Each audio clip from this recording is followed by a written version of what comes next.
Bia kamal ndamanduni chan kwasnyak ke jan gwas me bane ngish ke a ene tongnat ke bane tongnat gwas me che gurno de titi de ke nywaga yekel tibu ko right ne men yam mo right kon ke je right kon ka tongnat jana nyaman gore jen go de nyodye tong na da ngumu gor ke jen wode ja ngai ke je mitye ji rodo karwadu to kong gor je ba ja ngai ke je to kong ngumu gor ke jen go ba kwinde kana gware karwaide ba ja ngach no mitye ji rodo wa ene doru yi monte ka tok mi doru mi chi to da che ja gor no bo niam al wa to di na mo ki to ko rai ke wala bad cha we niam a jen mu kwala goron tamen o chi tok no ri che de bad ba shit ke tuk tin kon tin che bad tin chong what right now ka to gwa long ko jen mangai kana ka je wi mon murai kon tin tama rai kon ke bane tong nat kan bane tong nat ti bane ka ngach ka tok english la ka shal ke no alphabetical order no ko tok english gwas me rai kon ke bane tong nuere to kon ke consonant kenen tisual ke vowel uh, la vowel ke tin kon tin la lap kan ka der consonant la to kan ke ret ka to nat gwada me men bana gor bu kon ngaj bu kwene kon ke bane muto kon men yam a ne me met dere bade no mane e chi chale ya kwa correct ne ja ko biaja kula ngach gor je biaja ngach ne me menen kono mo gwada me katung nuer ne me a me i o hu adio je kwene mo dong da ne be di cha bu kwene no kwene ngai ke long ne tin wan a i o hu ano ka kwene man kwene ko jine jira mo goro dong bi bani bi ka ngai ke goro je no bi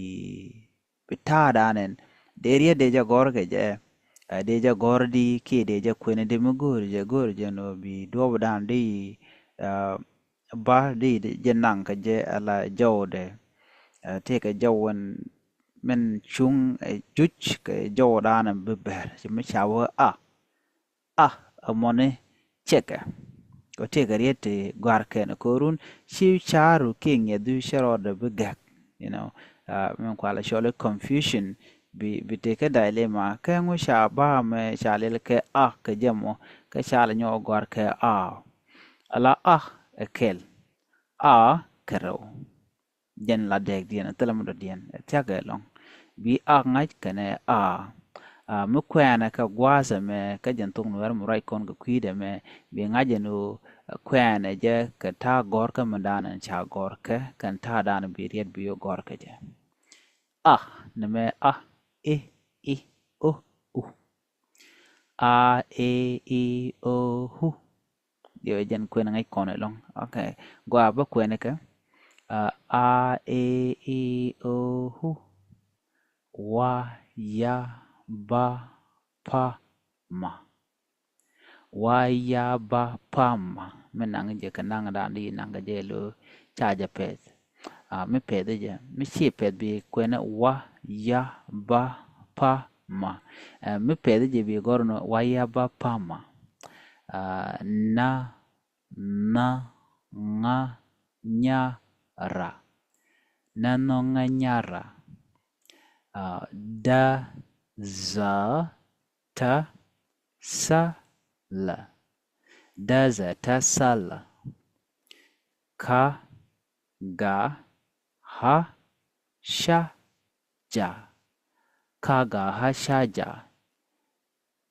ne me cha ja gore ne me chwale ne me chwale di chwale dino chien gwada na bu kono gore ban je gore no chege non cha gor ke guaranan chanen ke je guadamone chwale e h o o adi nang h o o ka thok dan ka do dan chi kwen chi ngai ke je muku kono kwen nyogo gwa a e i o hu wa ya ba pama na na nga nyara da za ta sala na na nga nyara. Sorry, made a mistake here. Okay. Bejanong ya. Nanong ayu wayaba pama. Guad magor kono bana ka moy ke space. Ko ko ta ka guad biya kwen keja. Ano a e i o hu wayaba pama. Nananga nyara ko titina ngwan ke long bana ka tie jok enona ko gor jeno bi kwendien bi jangaja gwa de kon le la nya na kan ne yan tamlo cha kwen kel de kon nang gwa da ka ga ha sha ja na di nen bo gwa da meni ha o na moja na mesha enona aiwa chera mi chicken ga watema da kon ka ga daw dan de kon da ga ja chan na manongwa ma chan na manongwa buru ko lut line you know a e i o hu wa ya ba pama na na nga nyara da za ta sala ka ga ha shaja he ha ho ho karanto chalga kedi chalga kenu ke ban thok nat maybe kon ka banten chwal ka consonant consonant cherkan ka bani tin check jodin bani tin dagon larno bantin check jodien ki jod kien chana ka man gor nono mugor kona kenyam ala bantin kona chwal ka consonant ka tok nuare to waten wa ya ba pa ma okay na nga nya ra da za ta sa la ka ga ha sha ja enono titi chwala kedi chwalga ke no ke consonant ke banten kon tin jod kien sheke ke tin shek jod kien toto chwalga ke no ke bani tin shek jod kien ke consonant kama diping gwada me ti shana bulwai gwada me chwalga ke no rape bani no thok nat re bana tong nat katin babrim ni katin katong nuari ko chaga banjor ko ban lere siangwan ka no che jandan detin men di de long gwad me obi ngaje no kan bantin chale re bani lalat kana ka kam banatin tin kwala chole bantin chek jut ken alo mi chare chaja to ka ban chek jode ko ban chek jode jan la to ka riedo ba dere ba kulo mo ka ban chol konenu re baka ki bani yuale duno titi chwalga kede chwalga kenu ke re bani ade ka gwari gwa me baga nyoko mo gware ka re bani kana bani yuale kan dangro kel baga gor kel kenyam a ha